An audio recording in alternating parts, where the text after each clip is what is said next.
Now for more, it's a pleasure to welcome security analyst Yaakov Lapin, host of the podcast, The Lapin Assessment, joining us now live. So Yaakov, so much to discuss. Many experts had questioned the state of the security alliance between Jerusalem and Washington in recent months, specifically if there was any daylight between Benjamin Netanyahu and Donald Trump. Now, this major joint operation against the Iranian regime will put pay to those doubters. Talk us through the main security achievements so far, the eliminations and the targeted strikes, specifically terror sites. Sure. Well, I think that, when you listen to Israeli military officials talk about their cooperation with the U.S. military, the Air Force, the Navy, and CENTCOM, what they're saying is that there's never been anything like this. This level of integration is completely unprecedented. So that very much backs up the assumption in your question.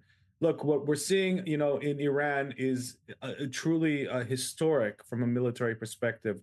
Within the space of 48 hours, we are seeing major degradation of the Iranian leadership, the political leadership of the terror regime, from Ayatollah Khamenei, the supreme leader, all the way down, Minister of Defense, Chief of Staff, who is, by the way, the replacement of a chief of staff who was killed in June 2025, who himself is a replacement of the chief of staff who was killed at the start of the war.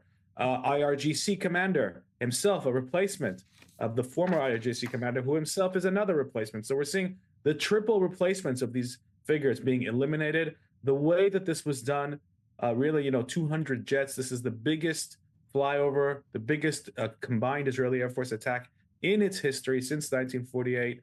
Striking hundreds of targets, including these two locations, simultaneously within a minute. 40 of the top military and terrorist leaders in Iran wiped out. This is all happening over 1,000 miles away from Israel. So this is really historic. Now, since then, what has happened is that we've seen the Israeli Air Force go after two very important things. One is the Iranian air defense array, and that's designed to solidify the Israeli air superiority. This is a process.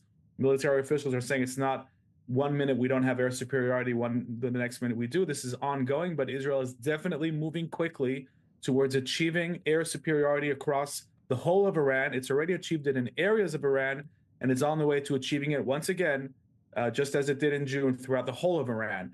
And most importantly, going after those missile launchers.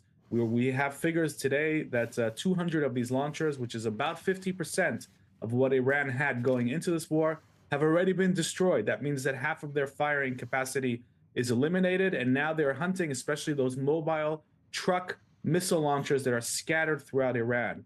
And of course, they're going after missile storage sites themselves, missile production sites. They're talking about the elimination of 1,500 future missiles that were on the production line, destroyed.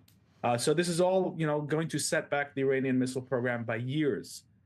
So this is what's happening. These are unprecedented offensive achievements. The Israeli Air Force is really making history together with its partners in the United States military. And I expect this just to continue in the coming days. Just moments ago, CENTCOM revealing that B-2 stealth bombers were involved in striking those ballistic missile facilities in Iran. That won't come as a surprise to you. But Yaakov, everybody understood that Iran was going to hit back at Israel and at American bases in the Middle East. But what can you tell us? What do you make of the targeting of hotels, airports, ports, and what this means for the security axis opposed to the Iranians? Tell us more, your insights, your assessment. I think that, anybody who was closely following this region never had any doubt that Iran and the Sunni Arab countries viewed each other as enemies.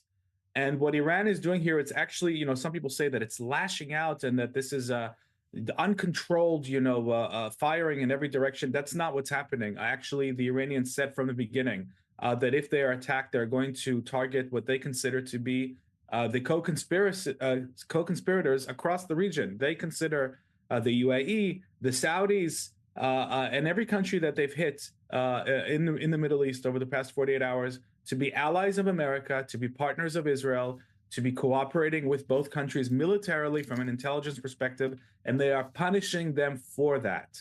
That is what's happening here.